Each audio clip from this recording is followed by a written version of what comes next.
आदरणीय प्रधानमंत्री जी, आपको नमस्कार, सादर प्रणाम। आज मैं बेहद व्यथित हूँ और मैं सीधे आपसे बात करना चाहता हूँ। अगर मुझसे कोई हिमाकत हो जाए, कोई भूल हो जाए तो मुझे माफ़ कर दीजिएगा। दिल्ली में अगले हफ्ते से घर घर राशन पहुँचाने का काम शुरू होने वाला था। मतलब अब एक गरीब आदमी को राशन की दुकान पे धक्के नहीं खाने पड़ते, बल्कि सरकार बढ़िया तरीके से अच्छे राशन पैक करके उसके घर भिजवाती। सारी तैयारी हो चुकी थी, टेंडर हो चुके थे, सारी तैयारी हो चुकी थी। बस अगले हफ्ते से ये शुरू होने वाला था। ये क्रांतिकारी कदम होने वाला था और अचानक आपने 2 दिन पहले इसको रोक दिया। क्यों सर? आपने ऐसा क्यों किया? पिछले 75 साल से इस देश की गरीब जनता राशन माफिया का शिकार होती आई है। पिछले 75 सालों से हर महीने फाइलों में जनता के नाम का राशन जारी होता है, पर उनको मिलता नहीं है। अधिकांश राशन चोरी हो जाता है। ये राशन माफिया बहुत ताकतवर है सर, बहुत ताकतवर। आज से 17 साल पहले मैंने इस माफिया के खिलाफ आवाज उठाई थी, इस माफिया को ललकारने की हिम्मत की थी। तब मैं दिल्ली की झुग्गियों में, एक एनजीओ में काम किया करता था। उन झुग्गियों में गरीबों को उनका राशन नहीं मिलता था, उनका राशन चोरी हो जाता था। तब हमने हिम्मत की गरीब लोगों को उनका राशन दिलवाने की। नतीजन हम पर 7 बार खतरनाक हमले हुए और एक बार तो इन लोगों ने हमारी एक बहन का गला काट दिया, लेकिन भगवान के दया से वो बच गई उस वक्त। तब मैंने कसम खाई थी कि इस व्यवस्था को अपने जीवन में कभी ना कभी जरूर ठीक करूंगा। तब तो दूर दूर तक सपने में भी नहीं सोचा था कि एक दिन दिल्ली का सीएम बन जाऊंगा।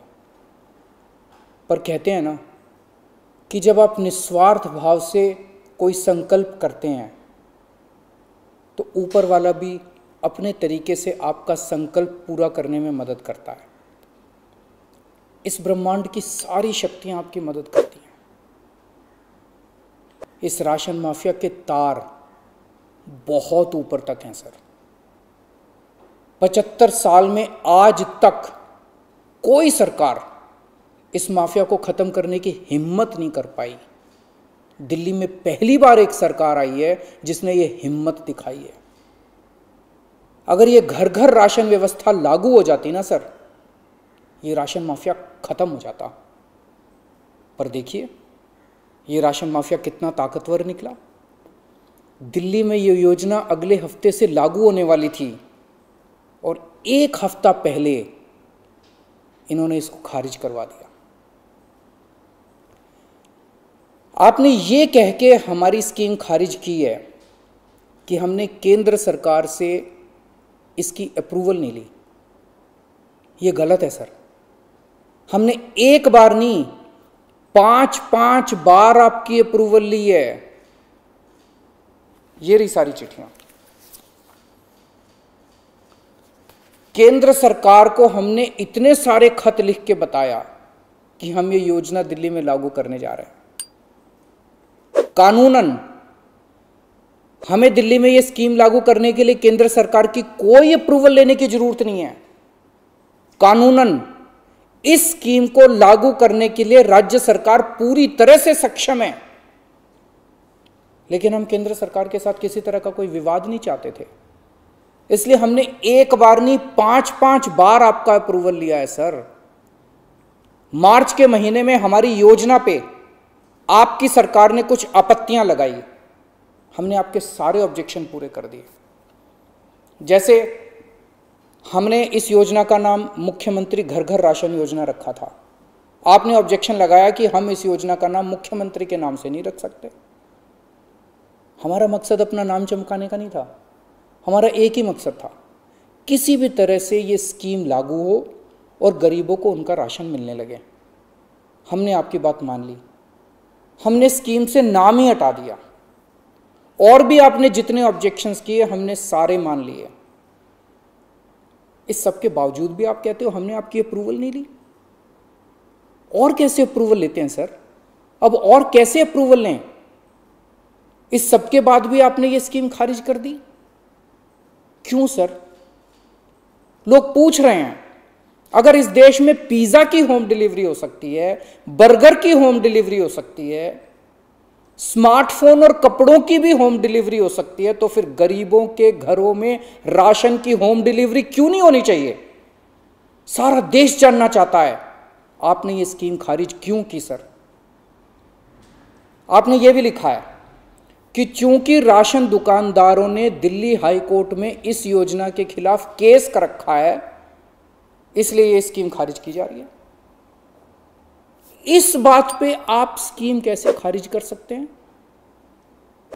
ये राशन दुकानदार इस योजना के खिलाफ हाई कोर्ट से स्टे लेने गए थे, हाई कोर्ट ने इन्हें स्टे देने से मना कर दिया। जब हाई कोर्ट ने इन्हें स्टे नहीं दिया तो आपने इस स्कीम पे स्टे कैसे लगा दिया? आपको इन राशन वालों से इतनी हमदर्दी क्यों है? अगर आप राशन माफिया के साथ खड़े होंगे सर, तो इस देश के गरीब लोगों के साथ कौन खड़ा होगा? दिल्ली के उन 70 लाख गरीब लोगों का क्या होगा जिनका हर महीने ये राशन माफिया राशन चोरी कर लेता है? उन 20 लाख गरीब परिवारों की कौन सुनेगा? और एक बात, उस हाईकोर्ट के केस में केंद्र सरकार भी पार्टी है। कोर्ट में केंद्र सरकार ने अपना जवाब दाखिल किया है। क्या कहा है कोर्ट में केंद्र सरकार ने? केंद्र सरकार ने कोर्ट में हमारी इस योजना के खिलाफ एक भी आपत्ति नहीं की है। जब कोर्ट में आपको हमारी योजना के खिलाफ कोई आपत्ति नहीं है, तो फिर कोर्ट के बाहर अब इस योजना को खारिज क्यों किया जा रहा है? ये कोरोना का बहुत कठिन समय है। मैं कई ऐसे लोगों को जानता हूं जो कोरोना होने के डर से राशन लेने नहीं जाते। राशन दुकान पे भीड़ लगती है, लोगों को लगता है कि अगर वो राशन लेने गए तो उन्हें कोरोना हो जाएगा। ये सब गरीब लोग हैं सर। इनमें कई लोग कोरोना काल में अपनी नौकरी खो चुके हैं, उनके घर में अब खाने को नहीं है। अगर हम उन्हें इनके घर तक राशन पहुंचाना चाहते थे तो इसमें आपको क्यों आपत्ति है? कहा जा रहा है कि तीसरी लहर बच्चों पे भारी पड़ेगी। अगर उनके माता पिता को राशन दुकान पे भीड़ की वजह से कोरोना हो गया तो उनके बच्चे भी तो फिर कोरोना ग्रसित हो जाएंगे। मुझे तो लगता है सर कि कोरोना काल में केवल दिल्ली ही नहीं बल्कि पूरे देश में घर घर राशन योजना तक या घर घर तक राशन पहुंचाने की इस योजना को लागू कर देना चाहिए। ये दुकानें सुपर स्प्रेडर हैं। राशन की दुकानों पे लगने वाली भीड़ से बचा जा सकेगा। कितने ऐसे बुजुर्ग हैं सर जो राशन की दुकान से राशन लेने नहीं जा सकते? कितनी ऐसी गर्भवती महिलाएं हैं जो राशन की दुकान से राशन नहीं ला सकती? अगर हम उनके घर राशन पहुंचाना चाहते हैं तो इसमें क्या समस्या है? केंद्र सरकार के कुछ ऑफिसर कह रहे हैं कि इस स्कीम के खारिज होने का असली कारण ये है क्योंकि केंद्र सरकार का राशन है। ये योजना लागू करके दिल्ली सरकार को इसका श्रेय क्यों मिलना चाहिए? सर यकीन मानिए, ये काम मैं रत्ती भर भी क्रेडिट के लिए नहीं कर रहा। मेरा सिर्फ एक ही मकसद है, किसी भी तरह गरीबों को उनका पूरा राशन मिले। आप प्लीज़ मुझे ये लागू कर लेने दीजिए। सारा क्रेडिट आपका, सारा श्रेय आपका। मैं खुद सारी दुनिया से कहूँगा खड़ा होके कि ये योजना मोदी जी ने लागू की है। और फिर ये राशन ना आपका है ना मेरा है। ये राशन ना आम आदमी पार्टी का है ना भाजपा का है। ये राशन तो इस देश के लोगों का है और इस राशन की चोरी रोकने की जिम्मेदारी हम दोनों की है। इस वक्त देश बहुत भारी संकट से गुजर रहा है। ये वक्त एक दूसरे का हाथ पकड़ के मदद करने का है। ये वक्त एक दूसरे से झगड़ने का नहीं है। लोगों को लगने लगा है कितनी मुसीबत के समय भी केंद्र सरकार सबसे झगड़ रही है। आप ममता दीदी से झगड़ रहे हैं, झारखंड सरकार से झगड़ रहे हैं, आप लक्षद्वीप के लोगों से झगड़ रहे हैं, महाराष्ट्र सरकार से लड़ रहे हैं, दिल्ली के लोगों से लड़ रहे हैं, किसानों से लड़ रहे हैं। लोग इस बात से बहुत दुखी हैं सर कि केंद्र सरकार सबसे लड़ रही है। ऐसे देश कैसे चलेगा? आप हम सबसे क्यों लड़ रहे हैं? हम सब आपके ही हैं, हम सब भारतवासी हैं। ऐसे में हम सब आपस में लड़ेंगे तो कोरोना से कैसे जीतेंगे? हमें आपस में नहीं लड़ना, हम सबको मिलके कोरोना से लड़ना है। कल सब लोग अखबारों की ये हेडलाइन पढ़ना चाहते हैं, मोदी जी ने दिल्ली सरकार के साथ मिलके दिल्ली के हर गरीब के घर राशन पहुंचाया। ये पढ़ना चाहते हैं लोग टीवी चैनलों पे ये ब्रेकिंग न्यूज़ देखना चाहते हैं कि मोदी जी और केजरीवाल ने मिलके दिल्ली के लोगों के, गरीब लोगों के घरों तक राशन पहुंचाया। लोग ये खबर पढ़ना चाहते हैं सर, लोग ये खबर सुनना चाहते हैं। लोग ये नहीं सुनना चाहते कि केंद्र सरकार ने फिर से दिल्ली सरकार से झगड़ा कर लिया, कि केंद्र सरकार ने फिर से दिल्ली सरकार की एक और अच्छी योजना पर रोक लगा दी।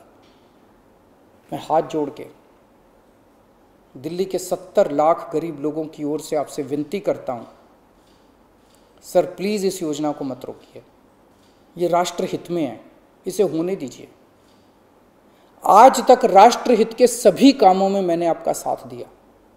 मैंने हमेशा कहा है कि राष्ट्रहित के किसी भी काम में राजनीति नहीं होनी चाहिए। अगर कोई विपक्षी पार्टी की सरकार भी राष्ट्रहित में कोई काम करती है, हम उसका साथ देते हैं।